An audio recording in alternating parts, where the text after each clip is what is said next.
ሰላም ክቡራት ተኸታተልቲ ከመይ ተቐኒዩ እዚ ዜና መጽሔት እዩ ዜና መጽሔት ናይ ሎማዓንቲ መደብና እውን ከም ልሙድ ክልተ ርእስቲ ሒዘን ናባኹም ቀሪበ ኣለኹ እቲ ቀዳማይ ኣርእስትና ብዛዕባ ሚግሬሽን ኣብዚ ሰሙን እዚ መንግስቲ ንሚግሬሽን ዝፈርክት ዝሃቦም ዕዮ ወይ ከዓ ክገብርዎ ኣለዎም ዝበሎ ሓድሽ መምርሒ ብዛዕባ ናይ ዝተነፀጉ ሰባት ዝምለስሉ ቦታ ኣበይ ክፀንሑ ኣለዎም ከመይ ክፀንሑ ኣለዎም ዝብል ሕግን እንደገና ተኻልኣይ ኣርእስትና ከዓ ብዛዕባ ኣብዚ ሰሙን እዚ ዝወሰኸ ናይ ኢንተረስት ሬት ናይዚ ሃገር ማእከላይ ባንክ ዘውፆ እሱ ከዓ ሳዕቤን ኣብ ነፍሲ ወከፍ ስድራ ቤት እንታይ ክኸውን ምዃኑ ብፍላይ ከዓ ናብቶም ዕዳ ዘለዎምን ናይ ባንኪ ናይ ገዛውቲ ዕዳ ዘለዎምን እንታይ ዓይነት ሳዕቤን ክህልዎ ምዃኑን ነዚ ክልቲኡ ርእስቲ ናባኹም ከብል እየ ሎማዓንቲ ክትከታተሉና ከዓ ከም ልሙድ እንዳዓደምኩ ናብቲ ቀዳማይ ኣርእስቲ ከኣቲ እየ ከም ንዕዘቦ ዘለና እዚ ብሽወደን ተመሪፁ ዘሎ መንግስቲ እቲ ቀንዲ ዕላምኡ ነቲ ዝተፈጥረ ናይ ልፍንቲ መንግስቲ እቲ ቀንዲ ብድሕሪት ኮይኑ ደጋፊኡ ኣካል ኤስዲ ኮይኑ ስፈርየ ዲሞክራተርና ኮይኑ ነቲ ናቶም ናይ ሚግሬሽን ኣብቲ ተሰማምዕሉ ጉዳይ ነቲ ናይ ሚግሬሽን ጠለባቶም ሓደ ብሓደ እንዳተግበርዎ ይመፁ ፀኒሖም ኣለዉ ሕጂ ብዚ ሰሙን እዚ ዝወፀ ሓድሽ መምርሒ ንሚግሬሽን ዝተዋህቦም ከዓ ኩሎም ዝተነፀጉ ሰባት ኣብ ሓደ ቦታ ዝፀንሕሉን ኣብ ከባቢ ኤርፖርት ዝኾነ እሞ ከዓ ናይ ምምላስ ሴንተር ዝበሃል ኣብኡ ክፀንሑ ምክንያቱ ካብ ዝተነፀጉ ሰባት 39% ጥራሕ ይምለሱ ከም ዝነበሩን ሕጂ ግን እቲ ናይ ምምላስ መስርሕ ከዕብይዎ ይደልዩ ስለ ዘለዉ ከባቢ 11,000 ሰብ ክምለሱ ዝተወሰነሎም ስለ ዘለዉ ከዓ እዚ ነቲ ዝነበረ ሕጊ ናይ ኤቦ ዝበሃል ኤገት ብወንደ ወይ ከዓ ዕቑባ ሓቲትካ ኣብድላይካ ቦታ ክትፀንሕ ዝብል ንዕኡ ደው ኣቢሎም ዕቑባ ዝሓተተ ሰብ ኣብቲ ሶም ዝቐረብዎ መፅንሒ ቦታ ክፀንሕን ምስ ዝንፀግ ከዓኒ ናብ ሃገሩ ዝምለሰሉ ኩነታት ንምቅልጣፍ ክጥዕም ኣብ ናቶም ዘዳለውዎ ቦታ ኣብ ከባቢ ኤርፖርት ዘሎ ቦታ ኣብኡ ጥራሕ ክፀንሑ መምርሒ ተዋሂቡ ንሚግሬሽን ክሰርሓሉ ተሓቲቱሎ እዚ ሓደ ካብቲ ብዙሕ ክንገልፆ ዝፀናሕና ሚግሬሽን ናይዚ ሃገር ነቲ ጀነራል ዳይሬክተሩ ዝነበረ ተዳናጋፃይ ናይ ስደተኛታት ኢኻ ብምባል ካብ ዝነበሮ መዝነት ምልዓል ነታ ምክትሉ ዝነበረት ኣምፂኻ ሕጂ እውን ሓፈሻዊ ሓደ ብሓደ ኩሉ ዝነቕርቦ ዝነበርና መደባት እንተሪኢኹሞ ኣብ ናይ ሚግሬሽን ሕጊ ዝነበረ ኣሰራርሓ ኮምፕሊትሊ ዝቕየረሉ ኩነታት ተፈጢሩ ስለ ዘሎ ካብቲ ዝነበረ ሕጊ ዝበለፀ ዝሓሸ ነቲ ዝሓትት ዕቑባ ዝበለፀ ዕድል ዝህብ ዘይኮነ ነቲ ናይ ፋሚሊ ምጥርናፍ መሰል ዘትርር እንተመሊሱ ከዓኒ ነቲ ዝነበረ ናይ ሚግሬሽን ኣገባብ ኣሰራርሓ ግጉይ ነይሩ ተባሂልካ ክተርር ኣለዎ ተባሂሉ ዝስራሓሉ ዘሎ ኩነታት እዩ ዘሎ እዚ ማለት ኩሎም ዕቑባ ዝሓቱ ሰባት መፂኦም እንተተነፂጎም ንክምለሱ ምእንቲ ኣብ ከባቢ ኤርፖርት ክኾኑን ነቲ መስርሕ ናይ ምምላስ ክቃላጠፍን ካብኡ ዝሓለፈ እውን ናይ ካልኦት ሃገራት ኣብነት እንዳወሰድካ እቶም ዝተነፀጉ ብሽወደን ዘይፀንሕሉ ሓሳብ እውን ቅድሚ ሕጂ ቀሪቡ ከም ዝነበረ ርዱእ እዩ እዚ ኩሉ እዚ እንዳኾነ ከሎ ሰብ ወላ ሓንቲ ከይተረድኦ ፀኒሑ ብተግባር ምስ ተተግበረ ግን ከም እቲ ተቀያየረ ሕግታት ከይፈለጥካ ምኻድ ልሙድ ዝነበረ ኣራዳድኣ ስለ ዝኾነ ሃርሞኒ ሜድያ ክገብሮ ዝፍትን ዘሎ ንኩሎም ነቶም ተኸታተልትና እንታይ ሕግታት ይቀያየር ኣሎ እንታይ ኣገባብ ይቀያየር ኣሎ ምስ ፈለጡ ፅባሕ ንጎ መቕረብ ቤተሰብ መፂካ ከም ቀደም ዘሎ መሲልካ ትገብሮ ነገራት ከምኡ ከምዘየለን ተቐይሩ ምዃኑን ክትፈልጥ ብኡ መሰረት ከዓ ነቲ ተግባራትካ ክትምድብ ሓደ ኣብነት ካብዚ ንህቦ እንታይ እዩ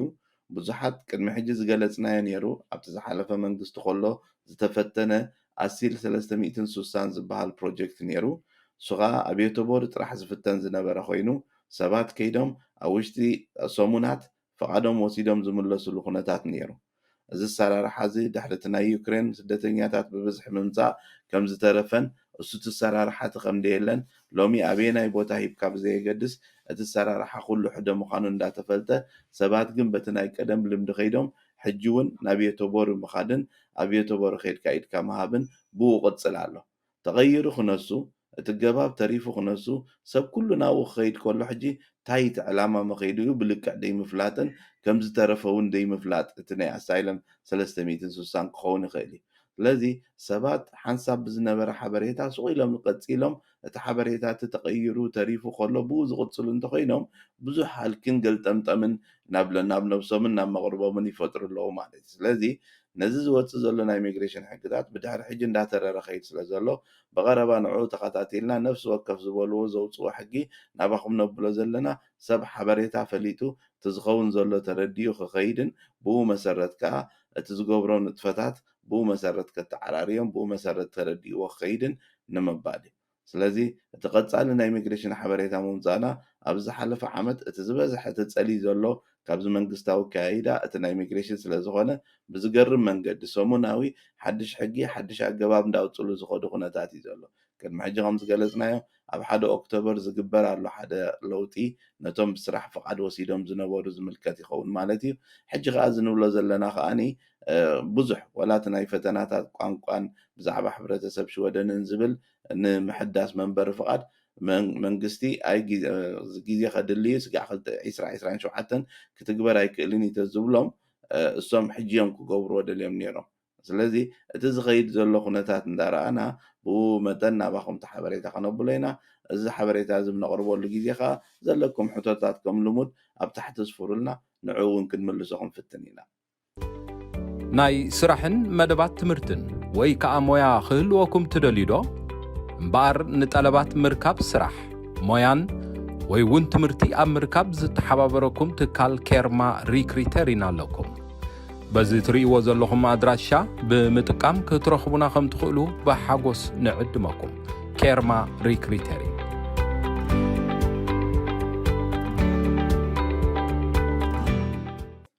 እዚ ተቐዳማይ ኣርእስትና ኮይኑ ኣብ ካልኣይ ኣርእስትና ጉዳይ ናባኹም ነብሎ ከዓ ጉዳይ ናይ ኢንፍሌሽን ክኸውን እዩ። እዚ ማእከላይ ባንክ ናይ ሽወደን ኣብዚ ሰሙን እዚ ነቲ ዝነበረ ናይ ወለድ ደረጃ ናብ 3.75 ክባቢሉ ኣሎ። እዚ ማለት ከዓ ብነጥቢ 25% እቲ ዝነበረ ዕዳ ዘለዎ ሰብ እቲ ዝኸፍሎ ሬይት ኢንተረስት ሬይት ብኡ መሰረት ክውስኽ እዩ። እዚ ማለት እቲ ቀንዲ ዕላማ ኮንሳምፕሽን ንምቕናስን እቲ ኤክስፔንዲቸር ወፃኢታትን ምቕናስን ኮይኑ እዚ ግን ብመሰረቱ ኣብ ልዕሊ ዘላታ ተወሰኸቲ ዓይነት እዩ። ስድራ ቤታት ናብራ ከቢርዎም እቲ ቀንዲ ጠንቂ ናይዚ መወሰኺ ወለድ ኣጋጣሚ ከምቲ ቅድሚ ሕጂ ዝበልክዎ ናተይ መፅናዕታዊ ፅሑፍ ነቶም ኣብ ኢኮኖሚክስ ዘፅናዕኩም ወይ እቲ ትምህርቲ ኣብ ኢኮኖሚ ዘለኩም ክትርእይዎ ትኽእሉ ኢኹም። ኣብ ብዛዕባ ዘሎ ኩነታት እዩ ነይሩ ናተይ ሪሰርች ኣብኡ ከዓኒ ብዛዕባ ሽወደን ከመይ ገይሩ ኢንፍሌሽን ትሕቲ 2% ንልዕሊ 10 ዓመት ሜይንቴይን ገይሮሞ ከመይ ገይሮም እዮም ሒዞሞ ነይሮም ዝብል መፅናዕቲ እዩ ዘሎ። ብብዝሒ ሕጂ ሰባት ሪፈር ገብርዎ ኣለዉ መፀኒ ሪፈር ብዝገበርዎ ኣብኡ ክትርእይዎ ትኽእሉ ኢኹም። ስፔሲፊካሊ እዚ ነይሩ እቲ መፅናዕቲ። ኣብቲ መጀመርያ ፕሮግራማትና ከዓ እዚ ኩነታት ናይ ዩክሬን ምስ ጀመረ ምኽሪ ክንህብ ፈቲና ነርና። ኣብዚ ግዜ እዚ ገዛ ምግዛእ ብወለድ ኣቢልካ ዘይምከር ምዃኑ ምክንያቱ ስጋዕ መጨረሻ እዚ ዓመት እዚ ገና ወለድ ብሕጂ እውን ክውስኽ ምዃኑ እዩ ዝግለጽ ዘሎ። ንምንታይ ወለድ ዝውስኽ ዘሎ ንምንታይ እቲ ኢንተረስት ሬት ዝውስኽ እንተልካ ከዓ እቲ ቀንዲ ዕላምኡ ነቲ ናይ ኮሮና ዋጋ ምውዳቕ ናይ ምግዛእ ዓቕሚ ናይ ኮሮና ብጣዕሚ ይወድቕ ስለ ዘሎ ንዕኡ ንምሕላው ተባሂሉ ዝግበር ዘሎ ኮይኑ እዚ ከዓ ካልእ ጎናዊ ሓደጋታት ዘምፅኦ ኣሎ። ንኣብነት ናይ ደገ ኢንቨስተርስ ሎሚ ካብ ሽወደን ዝመፅእ ነገር ኣብ ሽወደን ዘሎ ነገር ንክገዝኡ ክሓስረሎም እዚ ከዓ እቲ ኣብ ውሽጢ ሽወደን ዘሎ ገዛ ናይ ምግዛእ ዓቕሙ እንዳደኸመ ምክንያቱ ወፃኢታቱ እንዳበዝሐ ምስ ገደ ገዛ ናይ ምግዛእ ዓቕሙ ምስ ደኸመ ብደገ መፅኦም ኢንቨስተርስ ተገዚኦሞ ብዝሓሰረ ክገዝእዎ እዮም ማለት እዩ። እዚ ከዓ ተመሊሱ ነቲ ኮሮና ዋግኡ ከግድሎ እዩ ሓደ። ካልኣይ ሽወደን ሓንቲ ካብቲ ብዙሕ ሃላኺታታ ኢምፖርት ትገብር ሃገር ቴክኖሎጂን ቴክኖሎጂካዊ መፅናዕ ሪሰርች ዘድልዮም ነገራትን እያ ኤክስፖርት ትገብር ኤክስፖርት ኦሪየንትድ ሃገር እዩ። ዝዓበየ እቶቱ ኣብ ኤክስፖርት እዩ ግን ኤንዶ ኢምፖርት እውን ናይ ዝግበር ነገር ኣዝዩ ብዙሕ እዩ ብፍላይ ከዓ ኣብ ስፔዛዊ ነገራት እቶም ኢምፖርት ዝገብሩ ናይ ነጋዶ እቲ ኮሮና ደኺሙ ስለ ዘሎ ክገዝእዎ ከለዉ ይኸብሮም ስለ ዘሎ እዚ እውን ንነፍሲ ወከፍ ስድራ ቤት መፂኡ እቲ ዋጋ ናህሪ ይፀልዎ ኣሎ ማለት ሕጂ እውን እዛ ተወሲኻ ዘላ ክንደኣ ኣብቲ ናይ እቶትን ኣብቲ ናይቶም ሰባት ኤክስፔንዲቸር ወይ ከዓ ወፃኢታቶምን ክንድኡ ካሲ ማለት እዩ። ሕጂ ስፔሳታት እውን ካብቲ ዝነበሮ ዝያዳ ክውስኽ ምክንያቱ ካብ ደገ ኢምፖርት ክገብሩ ከለዉ ኮሮና እንዳወደቐ ብዝኸደ ቁፅሪ እቲ ብዶላር ዝገዝእዎ ስፔሳታት እንዳኸበረ ክኸዶም እዩ። መፅኦም ከኣሶም ናፍቲ ዓሚል እዮም ከውፅዎ ማለት እዩ ስለዚ እቲ ዘሎ መነባብሮ ከቢድ እንተነይሩ ገና እዚ ከዓ ስጋዕ ዊንተር ክቅፅል ምዃኑ ብሕጂ እውን እቲ ወለድ ክውስኽዎ ምዃኑ ደስ ኢልዎም ዝገብርዎ ዘለው ዘይኮነ ኢንፍሌሽን ንምቕናስ ተባሂሉ እዩ ግን እዚ ከዓ ነቲ ስድራ ቤታትን ነቲ ኣታዊታቱን ወፃኢታቱን ኣዝዩ ይፀልዎ ከም ዘሎ ባዕሎምን ዘቕርብዎ ዘለውን ዝብልዎ ዘለውን ስለዚ እዚ ማለት ሕጂ ከምዚ እንዳበልና ኮለና እዚ ኩሉ እንዳተዘርበ ከዓ ስቲል ገዛ ዝገዝኡ ሰባት ኣለዉ እሞ ከዓ ካብ ባንኪ ልቃሕ ወሲዶም which is እስኻሲ እንድሕር 4,000 ትኸፍል ነርካ ቅድሚ ሕጂ ኣሞርቴሪ ሕጂ 16,000 ትኸፍል እንተለኻ ከመይ ጌርካ ኢኻ ክትከፍሎ ክትሸይጥ ተልካ ከዓ ዋጋ ጎዲሉ እዩ ዘሎ ምክንያቱ ብዙሕ ዓዳጊ ስለዘየለ ኣብዚ ስለዚ ከምቲ ቅድሚ ሕጂ ዝበልክዎ ኣብዛ ሰዓት እዚኣ ገዛውቲ ብዘይ ሽግር ኣብ ሽወደን ክገዝእ ዝኽእል ዘሎ ዝላታኒ ማልያ ዘይብሉ ገዛውቲ ከዓ ገዝኦ ኣሎ ምክንያቱ ካብ ባንኪ ልቃሕ ስለዘየድልዮ ገንዘብ ቁሙፅ ንዘለዎ ሰብ ሕጂ ዝሓሰረ እዩ ክገዝእ ግን እንዳጎደለ ብዝኸደ ቁፅሪ እቲ ወለድ እንዳወሰኸ ብዝኸደ ቁፅሪ እቲ ተራ ሰብ ካብ ባንኪ ልቃሕ ወሲዱ ዝኸይድ ግን ኣይክእልን ሰብ ሃፍቲ ልቃሕ ካብ ባንኪ ዘየድልዮም ሰባት ሕጂ ሓሲሩሎም ክገዝእዎ ክእሉ እዮም ገዛ ዝገዝአ ሰብ ከዓ ክሸይጥ ተይሉ ጎዲሉ ክሸይጥ ከሲሩ ክሸይጥ ማለት እዩ ኣብዚ ሰዓት ስለዚ እቶም ብዘይ ኣፍልጦ ብገዛ ምግዛእ ከም ሓደ መርኣያ ናይ ብልሒ ወይ ከዓ መንፋዓት ጥራሕ ጌርካ ርኢኻ ንምኻድ ኣብዚ ውፃእ ሃልኪ ይቕቱ ስለ ዘሎ ሕጂ ቁሩብ ጥንቅቕ ምባል ከድልዩ ሕጂ ጊዜኡ ይኮነን እኳ ዳ ብኮሮና ሒዝካያ ዘለካ ገንዘብ ከማን ኣብ ባንኪ ከሎስ ዋግኡ ክጎድለካ እዩ ብኮሮና ጥራሕ ዘሎ ገንዘብካ እሱ ከማንሲ ዋግኡ እንዳጎደለ ክኸይድ ሎሚ ኦልሞስት 12 በፂሕ ኣሎ ሓንቲ ዶላር ክትገዝእ 11.60 11.90 ገለ በፅሕ ኣሎ እዚ ካብ 7-8 ዝነበረ ናብዚ ዝበፅሐ እዩ ስለዚ ብክንድኡ ደረጃ እስኻ ገንዘብ ኣብ ባንኪ ሃሊካ ዋግኡ ጎድል ኣሎ ገዛ ገዚእካ ወለድ ክትከፍል ኣብ ዕዳ እተሎ እዚ ኩሉ ግምት እቲኻ ነዚ ዝበክዕ እንታይ ተተገብረ ሓይሽ ዝብል ብመደብ ሒዝካ ኣቕሪብካ ክዘረበሉ ዘለዎ እዩ እሞ ነዚ ዘለናዮ እዋን ግን እቲ ቁጠባ ናበይ ይኸይድ ኣሎ እንታይ ሴንትራል ባንክ እንታይ ይብል ኣሎ ኣብ ናትካ ፖርቶፎሊዮ ኣብ ናትካ ብሎምቡክ ኣብ ናትካ እቶት ማዕረ ክንደይ ይፅልዋ ኣለዎ ከዓ ምርዳእ ከድሊ እንዳበልና ንሎሚ ዘቕረብናዮ ኣርእስቲ ነዚ ዝናባኹም ዘበልናዮ ኣብ ዝቕፅል ሰሙን ካልእ ኣርእስቲ ሒዝና ስጋዕ ንቐርብ ሰላም ቅንያት ሃርሞኒ ሚድያ ዕለተ ልደት መርዓ መመረቕታን ካልኦት ኣገደስቲ ዝኾኑ ናይ ፈተውትኹምን መቕረብትኹምን ምድላዋት ናይ እንቋዕ ሓጎሰኩምን እንቋዕ ኣብቅዓኩምን መልእኽትታት ንምምሕልላፍ ዘኽእለኩም መደብ ጀሚርና ከም ዘለና በዝጋጣሚ እዚ ንኹልኹም ተኸታተልቲ ሃርሞኒ ሚድያ ንሕብር ንኹልኹም ፈተውትኹምን መቕረብትኹምን እንቋዕ ኣብቅዓኩም ንምባል ኣብ ትደልይሉ እዋን ሃርሞኒ ሚድያ ዕድል ከፊትልኩም ስለ ዘሎ ተጠቀምሉ ናይ ስራሕን መደባት ትምህርትን ወይ ከዓ ሞያ ክህልወኩም ትደልዩ ዶ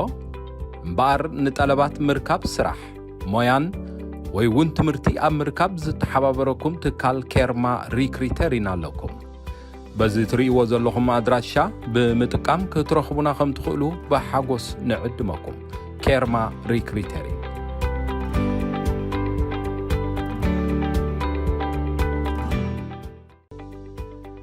ናይ ስራሕን መደባት ትምህርትን ወይ ከዓ ሞያ ክህልወኩም ትደልዩ ዶ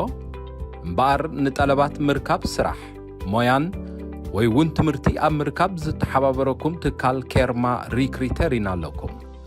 በዚ ትርእይዎ ዘለኹም ኣድራሻ ብምጥቃም ክትረኽቡና ከም ትኽእሉ ብሓጎስ ንዕድመኩም ኬርማ ሪክሪተር